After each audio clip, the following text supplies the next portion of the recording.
of positivity to the world. We have a mechanism to send kindness to the world. Now, my topic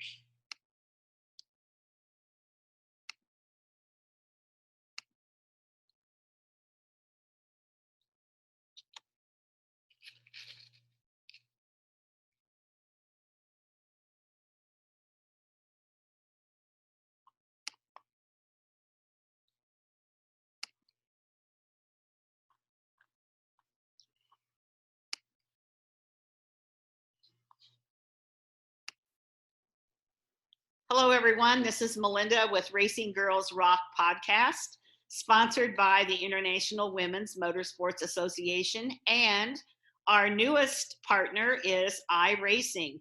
Now, if you haven't heard of iRacing, you must be living under a rock if you're involved in the motorsports industry. But iRacing is an online racing.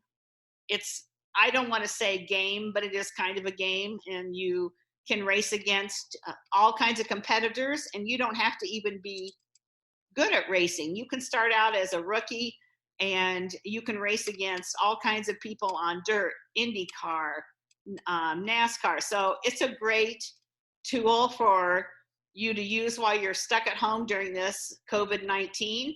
So I encourage you to go to iracing.com and check it out.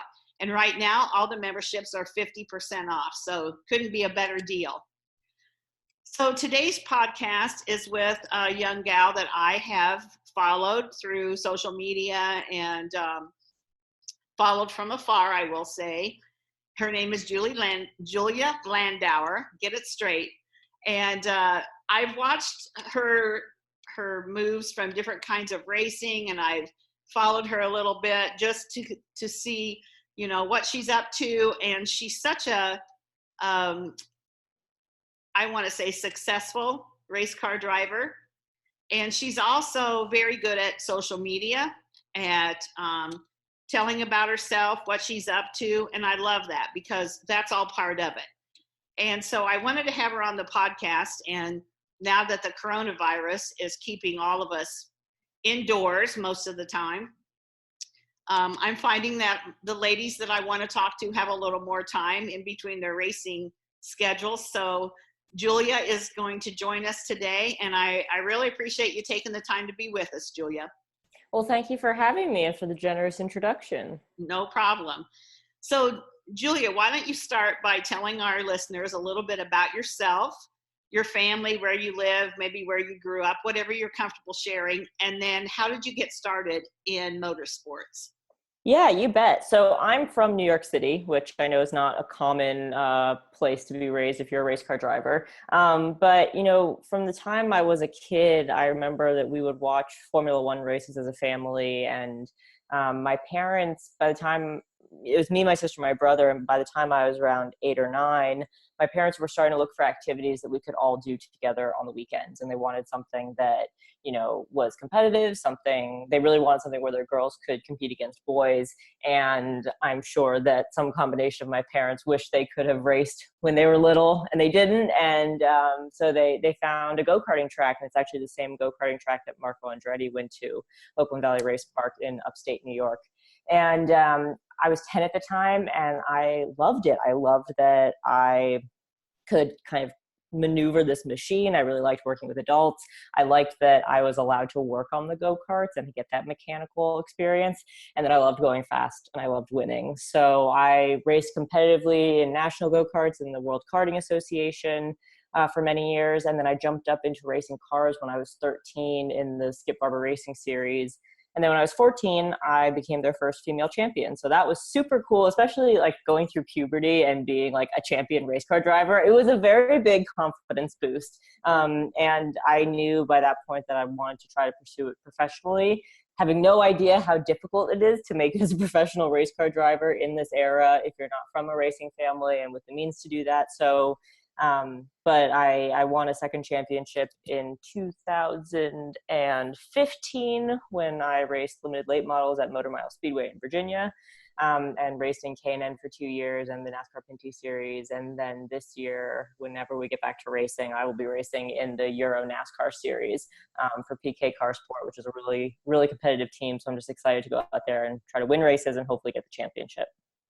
Yes. So like I said, I followed you a little bit through your career, and I know you've had lots of firsts where you were the first to do this or that. So do you have any other firsts that you can remember that you want to share?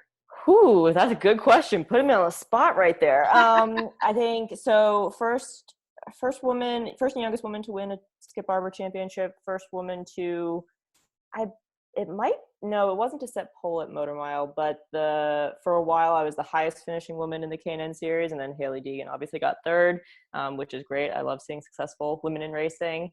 And I'm trying to think of other. I don't know if you have them. You're gonna have to remind me. I feel like. I was just reading through some things preparing for the podcast, and I just was impressed that there were some firsts. You were the first race car driver to be on Survivor, I'm guessing. Oh, that's true. That is true. Yeah. So how was that experience? It was really interesting. I mean, it's very authentic, and I don't think it would be on the air for as many decades as it has been if it wasn't real. I mean, it's really tough. It's very challenging. I'm so happy I did it. I wouldn't go so far as say it was fun. Like, the challenges were really fun, but it was tough. It was the first time I couldn't trust anybody. It was really cutthroat. You're very physically uncomfortable. I was super sunburned. I lost a lot of weight, and just like, you get really fatigued very easily. But it was such an interesting strategy. And if it didn't interfere with my racing season, I would love to do it again, because I just feel like I've got a lot more to prove with that. But it's really cool. And it's a cool kind of fraternity to be a part of, because no one quite knows what it's like. You can be the biggest fan, but to actually be out there and to, be on day 7 or 10 or 15 of limited food, limited water with people who are kind of crazy and everything, it's a lot. Yeah. I mean, it's kind of true about pretty much anything.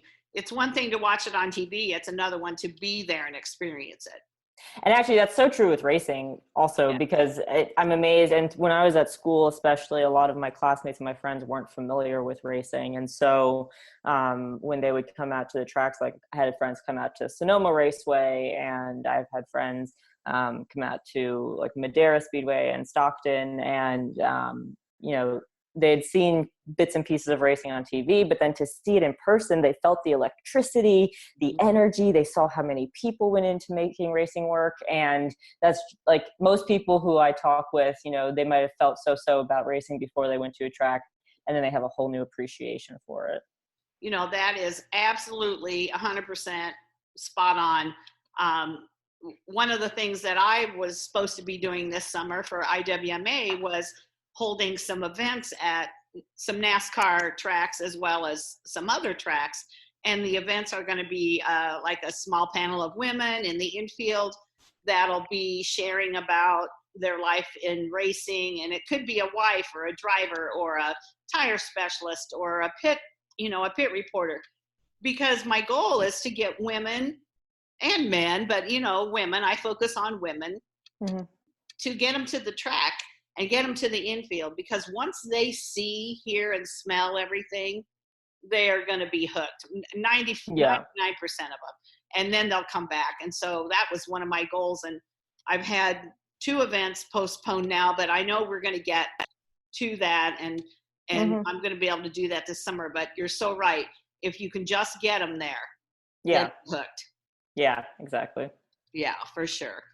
So tell me a little bit about I believe it's called the NASCAR Euro Series. That's the technical name. Tell me a little bit about that, and how did you, actually really get over there and be chosen to be a driver? I know you're going to be a driver on one of the teams there. Yeah, so when I was in the NASCAR Next program in 2016, 2017, one of the classmates with me was Alon Day, and he is, I believe, a 2-time Euro Series champion. So I was kind of introduced to it then, and like the series as a whole. And then a couple of people who work at NASCAR who I've met over, throughout my years of racing had said that they thought it would be a really cool series, that I would really enjoy it, that it was something to consider.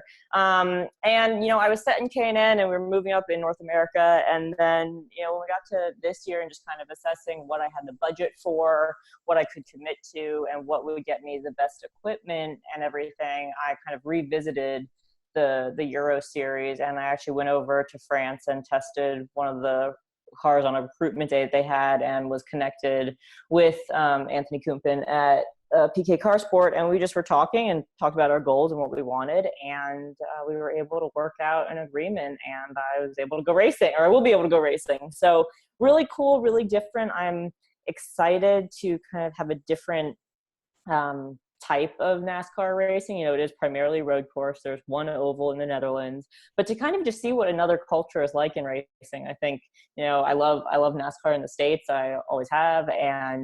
But I also think that experiencing as many different types of racing can be really cool. So going over there and just seeing what it's like will be a lot of fun. And we go to some incredible racetracks, and I'm really excited to work with data again. There's a lot of in-car data that we get to look at and that we get feedback on, which I think really suits my driving style and just how I think. So I'm just really looking forward to it and hoping that sooner rather than later we get to go back to it.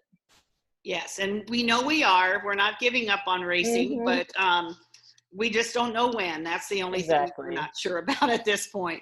So I believe you will be racing 7 races if they reschedule and get all the races in. And so what's your life look like? Where do you live, and then do you just fly in time, or do you go over there and stay and travel? What's your plan going to be? Yeah, so it's 7 weekends, and they're all doubleheader weekends except for one. So we'll get 13 races. We'll race Saturday and Sunday, which is another really cool thing about the sport, I think. I was raised in, kind of go-karts and formula cars where we did do the 2 races per weekend, which is a lot of fun. And I'll still continue to be based in Charlotte. I've been in North Carolina for 5 years, ever since I graduated college. And I will fly back and forth. Depending on when certain races get rescheduled for, there might be a 2 or 3 week period where I just stay over there, and some combination of staying around the team, or my boyfriend is actually French, and so maybe staying with his family. There are options to stay over there and just fly back and forth, I guess, for the most part. We will see. Lots of miles. Yeah. You're going to rack up the miles. Yes. So I guess that's not a bad thing, because that's always good. And, yeah. I have to laugh, because people who don't travel very much think that travel is so like glorious and exciting.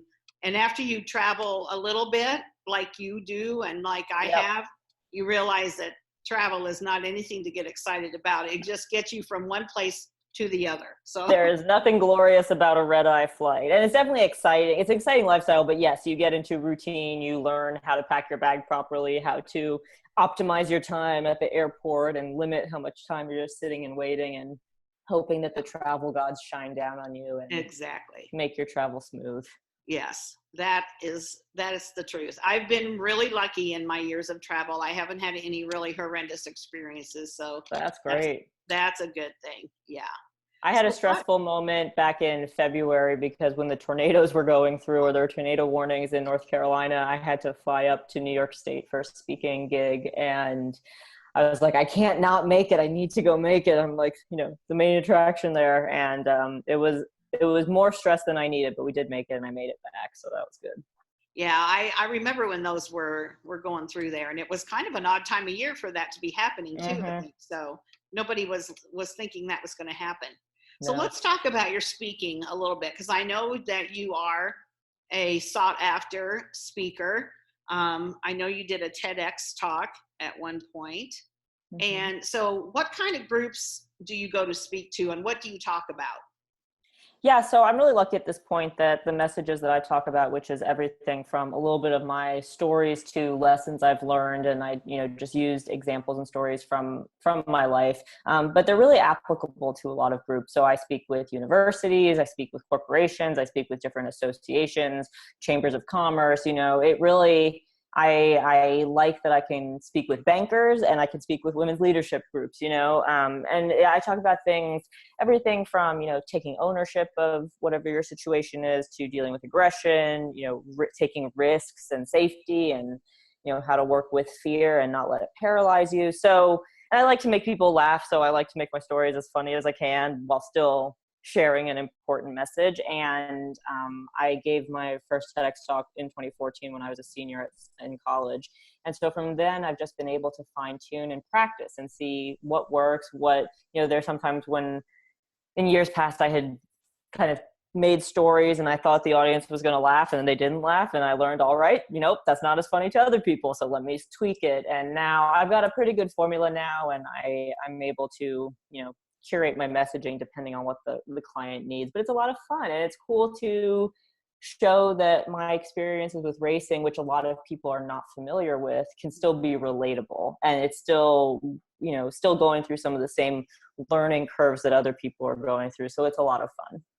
Right. And, really, when you get down to it, motorsports is a business just like banking or a lot of other businesses, and there's a learning curve and all the things are very similar. It's just that it's motorsports instead of insurance or whatever it might be. So you can probably apply a lot of the things you've struggled with and learned to those people. And I think it's cool that you do that because it also shows that what it takes to be a race car driver and that you're a very smart, educated, woman who has a story to tell. And I love that, they include you in their speakers for whatever it might be. That's pretty cool. Yeah. Thank you. I appreciate that. Yeah. So, Julia, what is your favorite place? Do you have a favorite track that you've ever raced at? Yes, I do. So I'll break it down into road courses and ovals. So for my favorite road course, it's Road America in Elkhart Lake, Wisconsin. I've done that in Formula BMW and Skip Barber. I love that track. It is fast. It has technical corners. It's got a lot of elevation change. It's beautiful. So that's my all-time favorite. And then in terms of ovals, I love Bristol. I've only done one race there. It was rain shortened. We only made it to halfway, but because I only raced a handful of K&N East races, so qualifying got rained out. I had to start at the back, so I think it was like 20th or 22nd. And then I just my car was a little free and I just passed people on the outside and made it up to 7th place at the halfway. And I was so looking forward to the second half of the race to see how far up we could have climbed. I don't think I could have won the race because I clearly remember this. My brake pedal was getting a little squishy, so I had to pump it up going into every corner, which is a little scary on Bristol. So I don't know if I could have had that extra, have all of it needed to get to the first place. But I think we had a top 3 car by the time the race got called for rain. But that was just so much fun. Because it's blind. You get confused as to which corner you're going into because you just can't see anything. And luckily, I got lucky and there were no crashes right in front of me, and my spotter and I worked really well together. So it was just so much fun. Yeah, so I haven't been to Bristol yet, but that's one of the places you have to get there. It's amazing event this year. So that's on my bucket list. My bucket list is every NASCAR track at least once, and some of them I've been to several times already, but that's one of my bucket list items. Yeah. And, I've been to Elkhart Lake. Again, beautiful track. We went there to see the motorcycle races a few years ago. Oh, cool. My husband and I ride motorcycles. I don't ride as much as I used to after I had back surgery, but my husband and I went there to see the, I can't remember, motorcycle, whatever the series was at the time. And oh my gosh, absolutely beautiful. We loved it. That and Mid-Ohio are 2 of our favorite tracks. So I've never been to Mid-Ohio, but I've heard it's awesome. It is. And it's similar as far as scenery, I think, to, Wisconsin, but Mid-Ohio, we went there every summer for 10 years in a row to the motorcycle races. So yeah, that's awesome. Yeah, lots of fun. So is there a track that you haven't raced at that you would like to race at? Yeah, so a lot of the, bigger NASCAR tracks, I haven't been on anything over a mile. So But in terms of smaller racetracks that I haven't been to, I haven't done Watkins Glen yet. And that's one that's, I guess that would be my local road course. And I've watched, lots of races there. Also a beautiful part of the country. And so I've never raced there. I have never done Bowman Gray, and I feel like I should just do that at some point, because it's so iconic. Right. And then, I mean, obviously Daytona, I've never raced on and would love to. And I'd love to go back to Iowa. I never did well there in the K&N car. We just always had problems. But I would love to go back and try to master that one. Oh, interesting. Bowman Gray has a history, and it's one that's on my list as well, because you always hear so much about it. Mm-hmm. So love to go there, and I'm going to be at Iowa this year in June, as long as we're back racing by then. Yeah. An event. Yeah, we're going to be at the Iowa Speedway on June 12th, and then we're going to be at Knoxville on the 13th doing events for women. So, oh, great. Crossing my fingers about those yeah. events. Yeah. Is there something that, like when you're interviewed, is there a question that people ask you all the time? A question I get a lot is, what's it like to be a woman in racing? And I think that's a super valid question. And I think, it's an interesting, and every woman racer deals with it differently. I think, to me, it's normal. I don't know what it's like to be a guy in racing. So it's normal. And I think it's important. So many industries in the world are male dominated. And so I think it can be a really helpful, thing for just other communities to be able to talk about, things I've experienced as a woman that I might not have as a man, both good and bad, so that other people who might be in similar situations might not feel alienated or feel like they're alone. Or, I've had friends who in the professional world can relate to some of the stuff I talk about with racing, and they're like, okay, I know other people are going through this, so let me just figure out how to get through. At the same time, I always want to be the best racer out there. I don't want to be the best female racer. And I like when I'm just referred to as a race car driver, Right. So I kind of I want the good things from each approach to take. So that's a question that I get.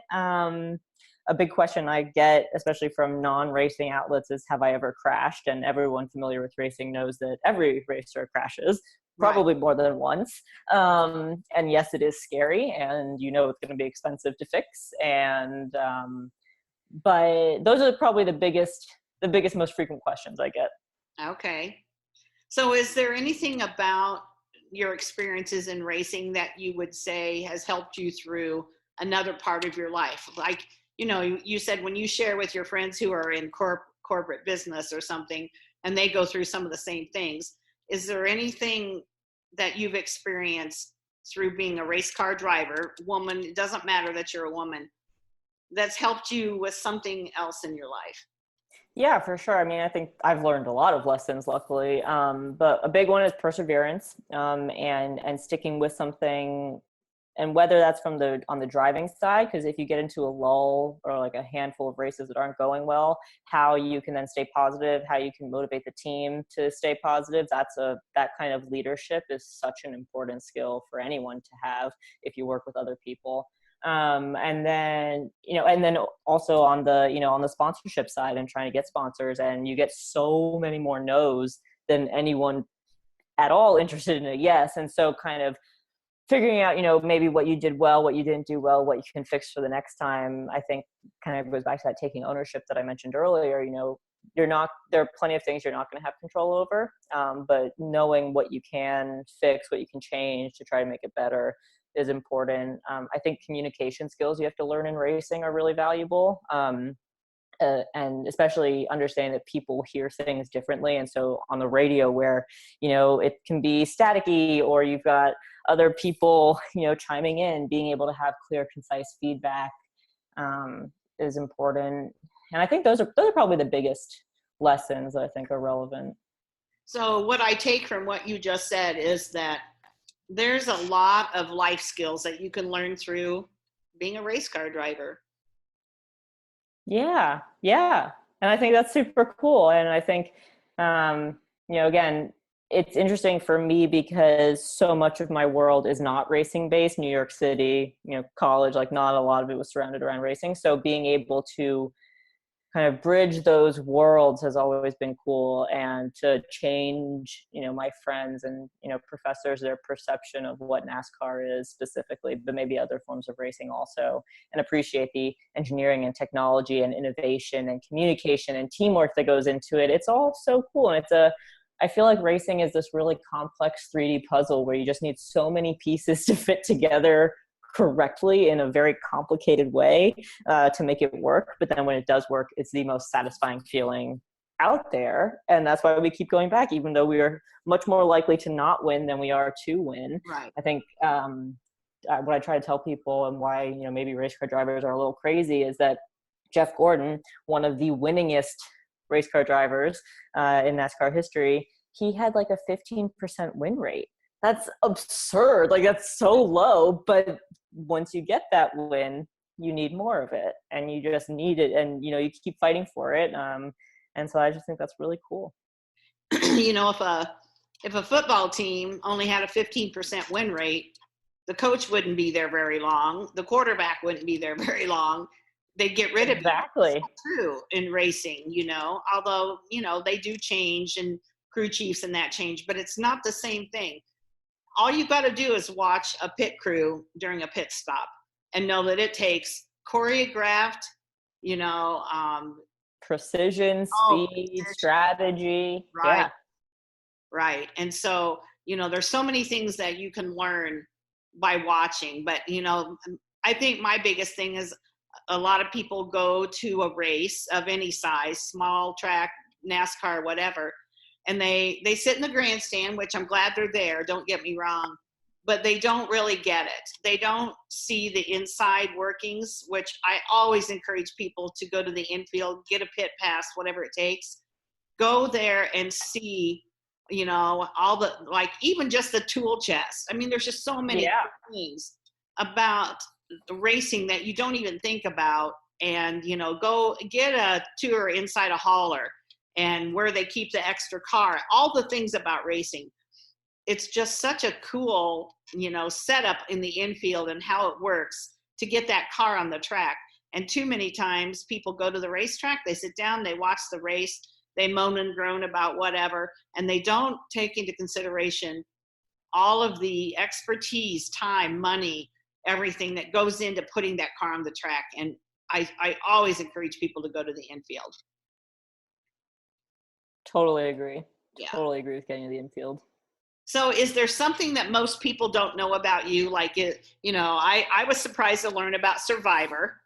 So is there anything? Survivor's a big one. That's a big thing that people don't know about me a lot of the time.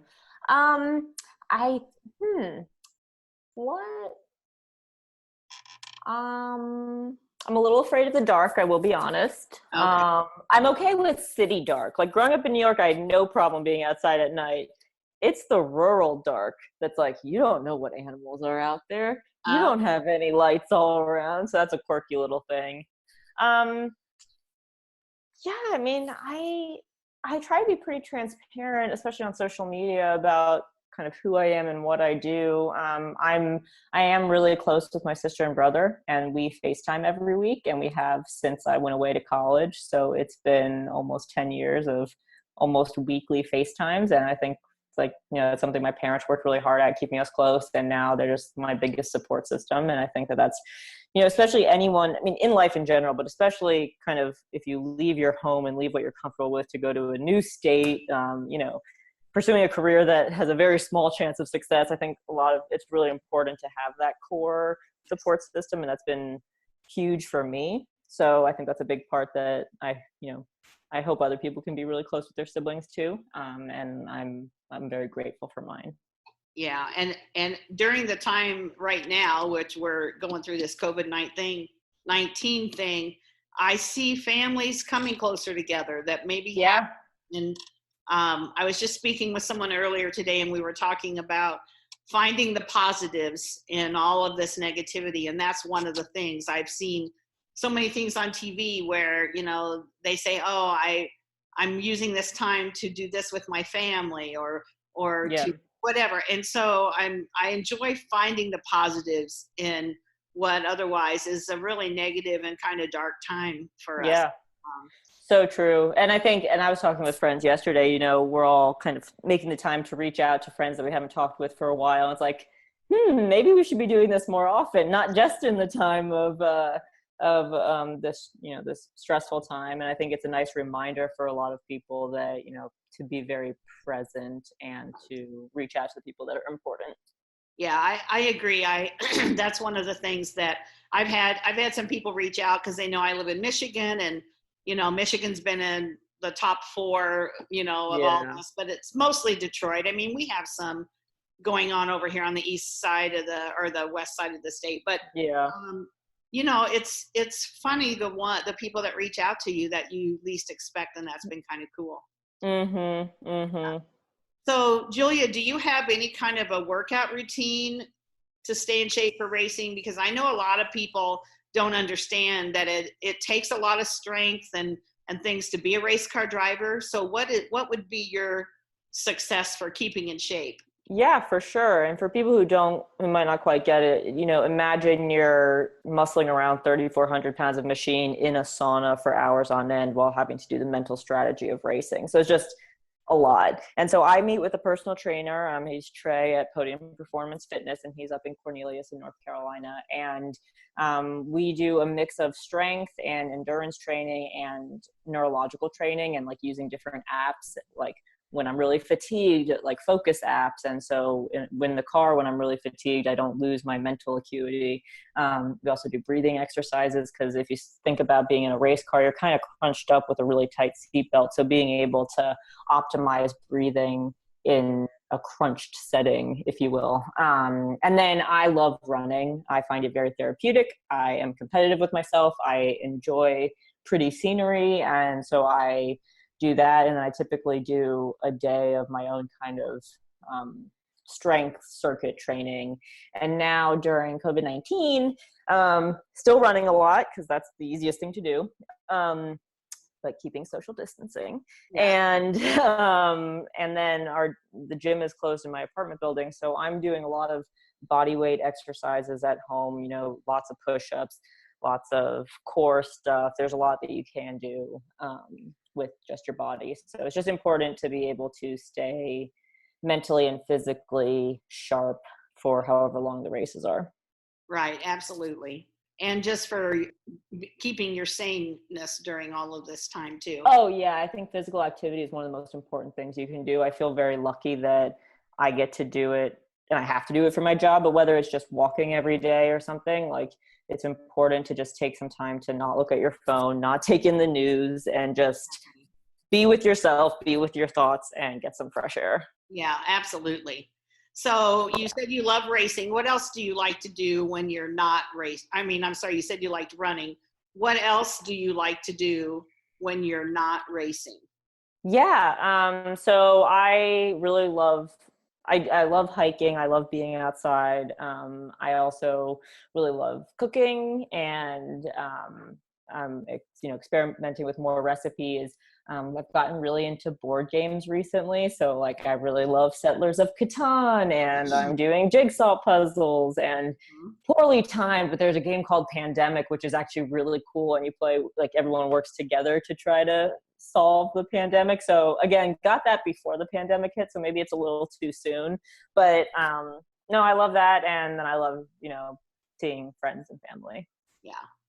Yeah. I think I saw where the jigsaw puzzle industry had a 10,000% increase in their sales. Oh, I'm sure. I'm working on a 2,000 piece puzzle right now, and it is so insanely difficult and driving me mad, but it's a good way to just focus on something and see some immediate gratification. Exactly. And then there's always Netflix. I've heard all about the Tiger King. And so my husband and I live in the country, so Netflix sometimes works really good, and other times, you get to watch it and then it spins for a little bit, which is irritating. So we haven't tried to watch it, but I guess we're going to have to jump on board and watch it, because I keep watching all these people talk about it. So I'm going to check. Yeah. Good luck. I've watched one episode and I think I need to take a break. It's a lot. Yeah. I've heard it's pretty intense as well, but I think my husband would probably like it better than I would, but It'll be fun. Yeah, we'll check it out. Yeah. So is there anything that you have learned, and you're still young, but the question's really, what have you learned later in life you wish you had known earlier? Yeah. So, No, I still have an answer for that. I think I wish that I hadn't, especially my teenage years and early 20s, hadn't cared so much about other people's opinion, especially if they're not people that I respect and care about. I think that's a big lesson. If you don't respect someone, or if you don't aspire to be like someone, don't necessarily take their feedback or their opinions to heart. And I think that's it's something you have to learn. And some people innately have a lot of self-assurance and self-confidence, and they don't have that issue, but a lot of people do. And I think a lot of women in particular were kind of raised by society to care what other people think. And being comfortable doing things for me and the way I believe, and, again, asking for help and taking advice where it's needed, but not doing things for other people, unless you're intentionally trying to do charity, then you can do stuff for other people, but not forming my day-to-day and my goals and how I view myself, just for other people. Yeah, we can't base our life decisions on other people's opinions. Exactly. I don't know if you're familiar with Rachel Hollis, but a little bit. Yeah, I haven't read her books, but I know who she is. Definitely both of her books, absolutely on your reading list. Great books. That's awesome. But that's one of the things. There's a couple things that she said in her books that I take to heart, and one of them is you can't make your life's decisions based on what your husband thinks is best for you, or your mother, or your friend. It's your life, and you're the one that ultimately you're going to be responsible, and they're not going to be around, when push comes to shove. And so you need to take care of you first. And exactly. And you can take care of and I don't know if she says this, but you can do a better job for other people if you serve yourself first. Absolutely. Yeah. And I firmly believe that. Says that I think it's good advice as well. Since we're talking about her, I'll share it with you. She says you can only do one thing really well at a time. And I think, for me, I have the IWMA and that, which I'm really focused on. I also had a send out cards business. I still have it, but all I do really is send a lot of cards at this point. But you have to focus on one thing and do it well, and then you can add something else. And I thought that was a good piece of advice, because especially as a woman, we try to multitask way more than we should sometimes. Yeah. And so I've really taken that piece of advice to heart. So that's another good one. Yeah. No, I think that makes perfect sense. Yeah. So if for some reason you had to stop being a driver, would you stay involved in motorsports, and how would you see that happening? I assume so, but I'm not entirely sure. I also, especially when a career is very challenging, I kind of think that as soon as you start doing a deep dive into what plan B or plan C is, you kind of your mental focus might go towards that. So I would assume I would like to do something with racing if at some point I'm going to stop racing no matter what. And so my life will not come to an end at that point, right? There's got to be more stuff. But I would probably try to use the other stuff that I've done so far, whether that's speaking, whether it's, continuing my STEM education advocacy, maybe that's around motorsports. But I can't give you a concrete answer because I've intentionally not put a lot of thought into it so that I keep on the path that that I dream about. Yeah. Okay. And you do have a great speaking career, so you kind of have a plan B.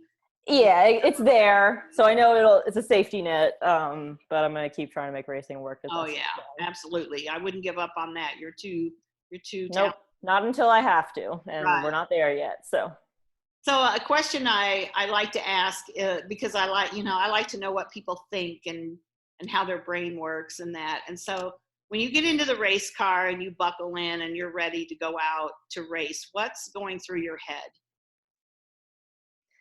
Yeah, so I get I always get butterflies before I get in the car. Like I get nervous. You know, a lot of it's an excited nervous, but it's still nervous because the whole team's been working hard. There's a lot on the line. You want to win.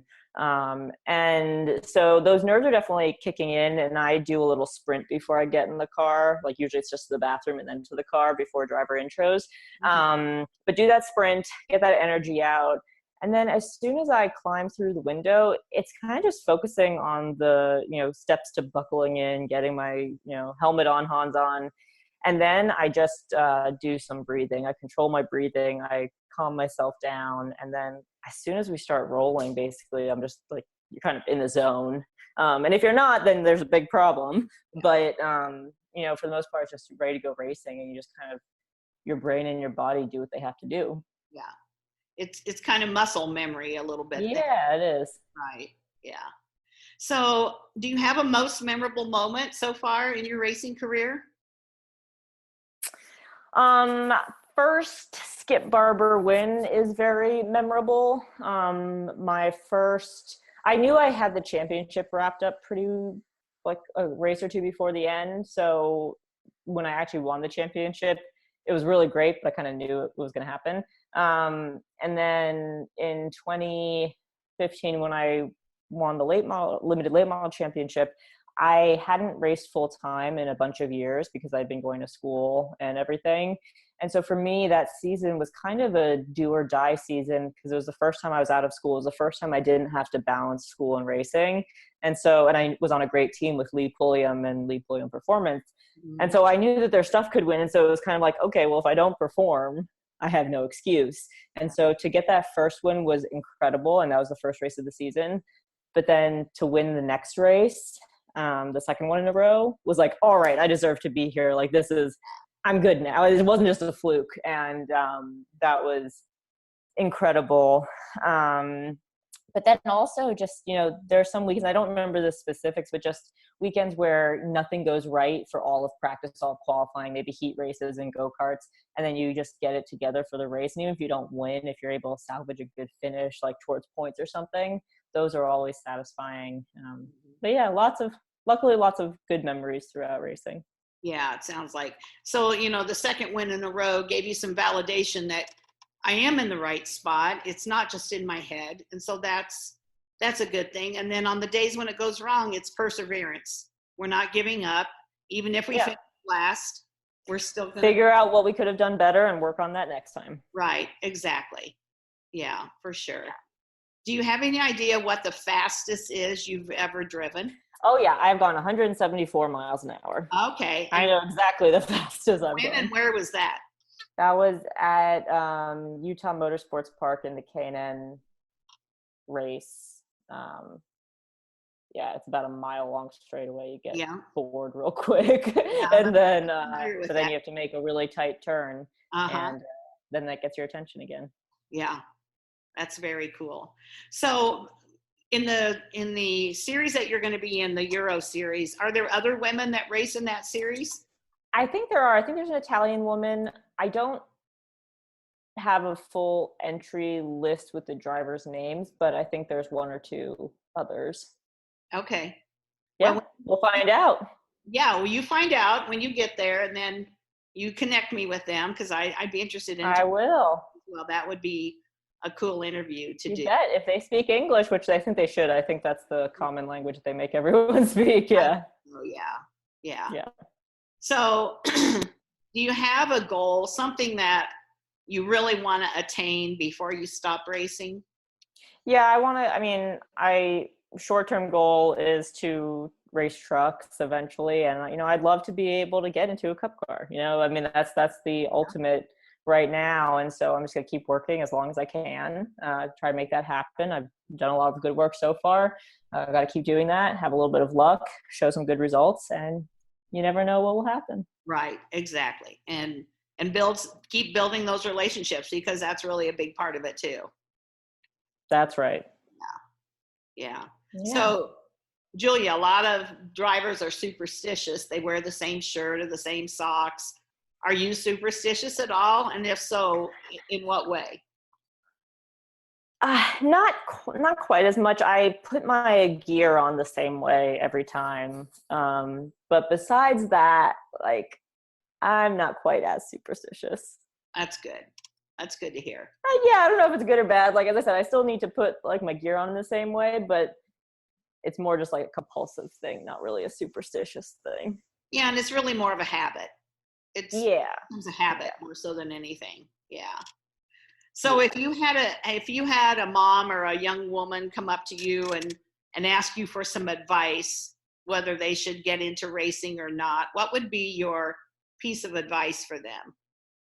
Yeah, I would say, like, if you love racing, get into it. I think that it doesn't just have to be as a driver though. Like, think about what part of the industry you really like. I think just like any career, do your homework, do your research, see what opportunities you'll have, what obstacles, like where the hurdles are going to be. And at the end of the day, if you want to do something, you're the only one who's standing between getting it and not getting it, to a certain degree. So, but yeah, I think doing your research and doing your homework and having an idea of the different ways that you could go about doing it is really important. Yeah, I do too. Good advice. Yeah. So my last question for you is, how can people follow you? How can they keep? Oh, thank you. Yeah, so I am at Julia Landauer, at JuliaLandauer on Instagram, Twitter, Facebook. I love hearing from everyone. I try to answer everyone who reaches out, because it's just really cool to kind of build community that way. Okay, good. We'll put that in the show notes as well so that people have it. So those are the questions I kind of had jotted down for you. Is there anything that I have not asked you about that you'd like to share? You covered a lot, and I really appreciate the homework you did ahead of time. And no, I mean, I think we covered a lot, and the only thing that I will share as kind of parting words is my favorite quote, which I found on Pinterest, and now the woman and I are friends on, Instagram, and we message each other, but her name's Arata, and she says, if it's both terrifying and amazing, you should definitely pursue it. Oh, I love that. Yeah, it's really great. For what you do as well. Yeah. So just because it's scary doesn't mean you shouldn't go after it. That's right. And we all have our things that, what you said, you didn't like the dark, and you lived in New York City. See, I grew up just the opposite. I grew up on a farm in West Central Illinois. So I loved having the window open and hearing the whippoorwill or the crickets or whatever, the wind, going through the field that was next to the back part of our house. So for me, those are comforting sounds. Yeah. Those would be scary. Different. Yeah, definitely. But I'm not sure I'd want to be alone in an apartment in New York City ever. Oh, fair. You know what? It's just what we're used to. It's what we're used to. Absolutely. We're a product of our environment for sure. So exactly. Well, Julia, thank you so much for having me. Yeah. So enjoyed talking with you today, and I know our listeners are going to love listening to your Well, thank you for having me and for reaching out, and I will keep you posted on the other women in the Euro Series. That sounds great, and I'll be following you and keeping track, and reach out anytime if there's anything I can do to share what you're doing or help promote what you're doing, because I'm here to have your back and support you in any way I can. Thank you so much. Means a lot. Thank you. Thank you.